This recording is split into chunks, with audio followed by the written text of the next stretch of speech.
Sanctus, Sanctus, Sanctus Dominus Deus Sabaoth. Salam jumpa kembali saudara-saudariku yang terkasih dalam Tuhan kita Yesus Kristus.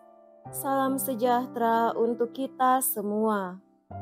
Berkat Allah yang Maha Kuasa senantiasa menyertai kita. Marilah kita mendengarkan dan merenungkan bacaan-bacaan kitab suci hari Selasa tanggal 13 Agustus tahun 2024. Dalam nama Bapa dan Putra dan Roh Kudus. Amin. Bacaan pertama dari Nubuat Yehezkiel bab 2 ayat 8 sampai bab 3 ayat 4. Tuhan bersabda kepadaku, "Hai anak manusia, dengarkanlah sabdaku kepadamu. Janganlah membantah seperti kaum pemberontak ini. Ngangakanlah mulutmu dan makanlah apa yang kuberikan kepadamu. Aku melihat ada tangan yang terulur kepadaku, dan sungguh dipegangnya sebuah gulungan kitab. Ia membentangkannya di hadapanku. Gulungan kitab itu ditulisi timbal balik, dan di sana tertulis nyanyian-nyanyian ratapan, keluh kesah dan rintihan. Sabdanya kepadaku, hai anak manusia, makanlah apa yang engkau lihat di sini. Makanlah gulungan kitab ini dan pergilah, berbicaralah kepada kaum Israel. Maka kubukalah mulutku, dan diberikannya gulungan kitab itu untuk kumakan. Lalu sabdanya kepadaku, hai anak manusia, makanlah gulungan kitab yang kuberikan ini, dan isilah perutmu dengannya. Lalu aku memakannya, dan rasanya manis seperti madu dalam mulutku.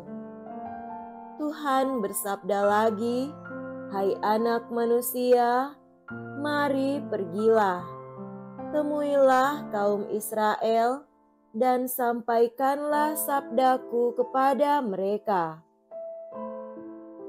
Demikianlah sabda Tuhan. Syukur kepada Allah.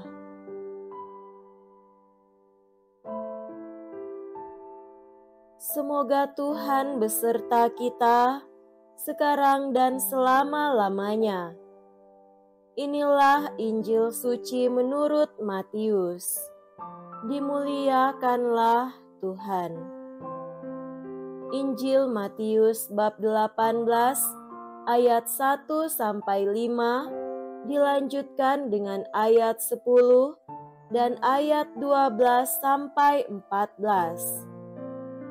Sekali peristiwa, datanglah murid-murid dan bertanya kepada Yesus, "Siapakah yang terbesar dalam kerajaan surga?" Maka Yesus memanggil seorang anak kecil dan menempatkannya di tengah-tengah mereka, lalu berkata, "Aku berkata kepadamu, sungguh, jika kalian tidak bertobat dan menjadi seperti anak kecil ini, kalian tidak akan masuk ke dalam kerajaan surga. Sedangkan barang siapa merendahkan diri dan menjadi seperti anak kecil ini, dialah yang terbesar dalam kerajaan surga. Dan barang siapa menyambut seorang anak kecil seperti ini dalam namaku, ia menyambut aku. Ingatlah, jangan menganggap rendah seorang pun dari anak-anak kecil ini.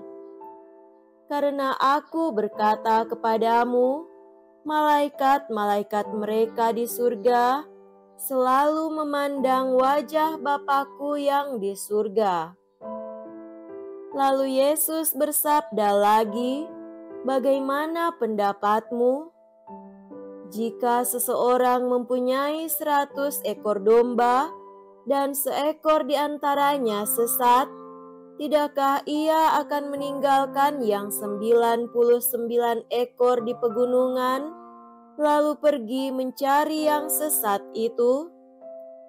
Dan aku berkata kepadamu, sungguh, jika ia berhasil menemukannya, lebih besarlah kegembiraannya atas yang seekor itu daripada atas yang ke-99 ekor yang tidak sesat. Demikian pula Bapamu yang di surga tidak menghendaki seorang pun dari anak-anak ini hilang. Demikianlah sabda Tuhan. Terpujilah Kristus.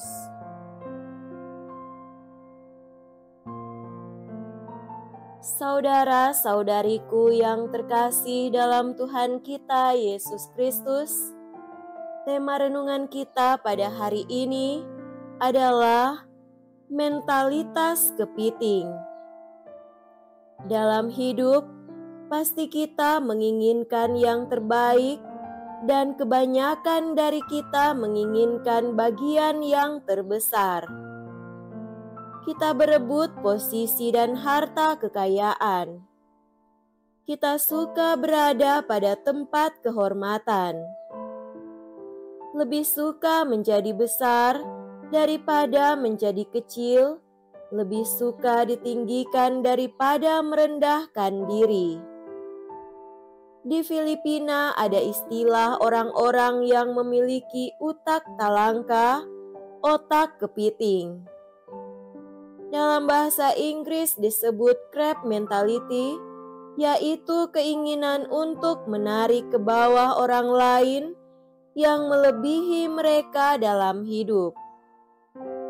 Pernahkah Anda memperhatikan apabila kepiting-kepiting ditaruh dalam ember? Ketika ada kepiting yang mencoba memanjat keluar dari ember untuk meloloskan diri, maka kepiting yang lain akan menariknya kembali jatuh ke bawah. Analogi kelakuan kepiting-kepiting itulah yang menjadi sebutan crab mentality.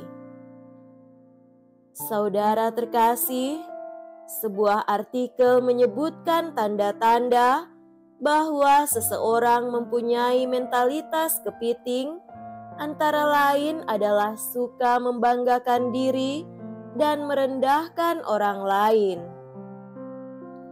Ketika mereka berhasil, entah besar atau kecil, maka mereka akan menyombongkan diri. Maka mereka akan memandang rendah orang lain. Tanda yang lain adalah merasa cemas ketika orang lain mengalami kemajuan. Cemburu dan iri hati berkembang lebih subur ketimbang penghargaan. Apalagi orang yang dianggap remeh lebih maju, maka mereka akan kehilangan rasa aman. Itulah yang menyebabkan mereka akan menarik turun orang lain yang berhasil. Mereka juga cenderung memandang orang lain atas cara negatif. Mereka hanya melihat apa yang baik dalam diri sendiri dan memandang orang lain lebih pada kekurangannya. Ketimbang memberi apresiasi, mereka lebih cenderung mengkritik. Mereka juga cenderung menyalahkan jika orang lain gagal ketimbang membantu mereka. Bagi mereka, Tidak ada rumus belas kasih atau bela rasa. Tak peduli akan nasib orang lain. Mereka hanya peduli terhadap diri sendiri. Injil hari ini berbicara tentang sesuatu yang berbeda, yaitu kebalikan dari kecenderungan-kecenderungan tersebut.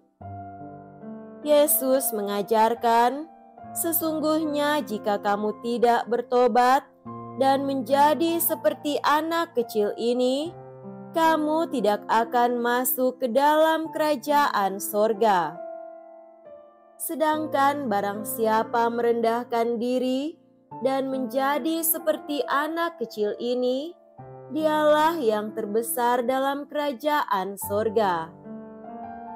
Menjadi seperti anak kecil tentu tidak sama dengan kekanak-kanakan, tetapi belajar untuk rendah hati, belajar memiliki ketergantungan kepada Allah, dan mempercayakan diri sepenuhnya kepada Allah. Saudara-saudari terkasih, kita perlu belajar kerendahan hati dalam pikiran, perkataan, dan tindakan. Belajarlah padaku, karena aku lemah lembut dan rendah hati. Suatu kali secara retoris, Santo Agustinus bertanya, apakah hal yang mendasar dalam agama dan disiplin Yesus Kristus? Kemudian ia berkata, saya akan menjawab, pertama, kerendahan hati, kedua, kerendahan hati, ketiga, kerendahan hati. Semoga demikian. Amin. Dalam nama Bapa dan Putra dan Roh Kudus. Amin.